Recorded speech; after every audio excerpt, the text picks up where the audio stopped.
नमस्ते दोस्तों।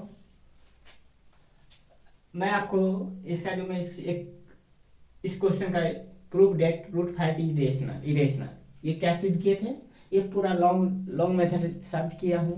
अब इसको मैं शॉर्ट मेथड में बनाने जा रहा हूँ, वो आप ध्यान से देखिए। इतना लिखने का कोई ज़रूरी नहीं है, ये सिर्फ समझने के लिए किया हूँ। आप लोग बेस्ट तरीका से ये आप ही एक सिंपल फॉर्म में लिख सकते हैं। इतना लिखने का कोई ज़रूरी नहीं है। आप एग्जाम में इतना लिखिएगा, टाइम आपका वेस्ट होगा। आप इतना कोशिश कीजिए कि आप बेहतर तरीका से आप लिख कर आएँ और अच्छे और मार्क पाएँ।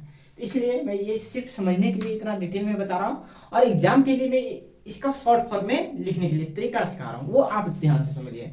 बस दोनों एक ही है क्वेश्चन, आप इस तरह से बनाइए या शॉर्ट फॉर्म में, दोनों का आंसर सेम मिलेगा। लेकिन हाँ, थोड़ा सा आपको ध्यान में रखना होगा। तो आप ध्यान में देखिए क्या इसमें मैं सिर्फ चेंज कर रहा हूँ और कुछ नहीं, सभी प्रोसेस एक ही है। आप ध्यान से देखिए। सिंपल फॉर्म में लिखने के लिए सबसे पहले तो ये तो सबसे पहले लिख दूँ, if possible let root five rational. ये क्या है? एक रेशनल है, ये तो सेम ही लिखना है। उसके बाद P by Q equal root five, यहाँ क्या लिख दूँ? P by Q equal root five when Q does not zero, Q equal zero, Q zero के बराबर नहीं होगा। ठीक है, तो दोनों साथ अब देखो, ये दोनों लाइन जो है इसको नहीं लिखना है, तो डायरेक्ट में इसका बोथ साइड कर दूं। ये मैं एक दो स्टेप में बढ़ जाता हूँ, इसका बोथ साइड में अपने से कर लेता हूँ यही। तो पी स्क्वायर बटा क्यू स्क्वायर डायरेक्ट में कर लेता हूँ, तो क्या आ जाएगा? P square by Q square equal five. देखो यहाँ दो स्टेप चेंज हो गया वहाँ, यही समझना है कि क्या इसमें बदलाव हो रहा है। बस उसके बाद ये इसके बाद क्या किए थे? मल्टीप्लाई बोथ साइड, दोनों साइड क्या किए थे? गुणा किए थे। दोनों ये चीज नहीं लिखना है, आपको डायरेक्ट मल्टीप्लाई कर देना है। देखो यहाँ पे पी स्क्वायर बटा क्यू स्क्वायर, तो सेम सिंपल फॉर्म में लिख दूँ, Q equal five Q, Q से मल्टीप्लाई कर दिए डायरेक्ट, यहाँ डायरेक्ट करना है। ये इतना लिखने का जरूरी नहीं है, डायरेक्ट करना है। तो डायरेक्ट किए तो क्या ये किस रूप में आ गया? रेस, ये हो गया fraction. Fraction does not irrational integer, क्या ये दोनों इक्वल है? नहीं है, तो क्या होगा? दिस बिलीफ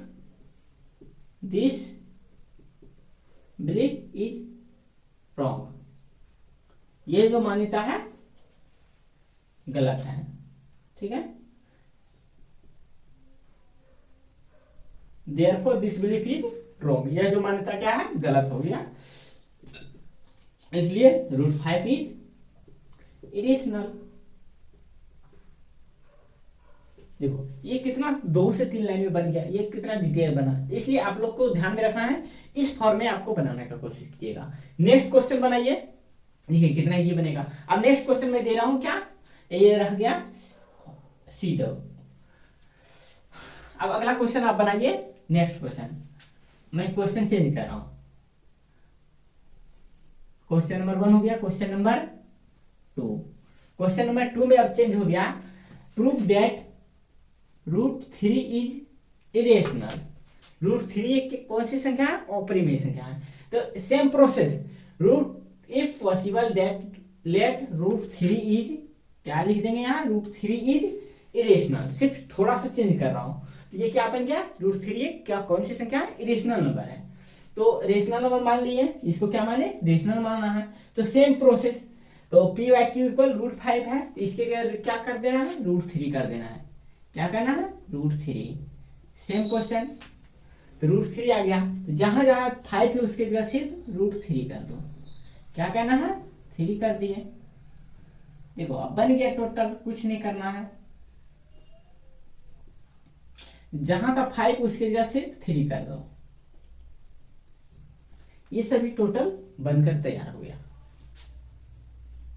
ठीक है, सेम प्रोसेस, कुछ नहीं किए। इसी तरह से इस सिंपल फॉर्म में जो मैं बनाऊंगा उसमें भी सिर्फ 3 में कर दूंगा और कुछ नहीं करेंगे।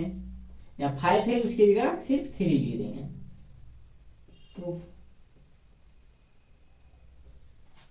ठीक है, देखिए ये आपका दूसरा क्वेश्चन बनकर तैयार हो गया। पहला क्या था?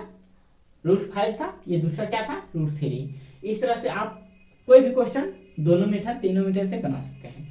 तो इस तरह से आप लोग के लिए होमवर्क रह गया, ये आप लोग बनाइएगा, ट्राई कर लीजिएगा। नंबर 1 √7 √5 √2 √2 √7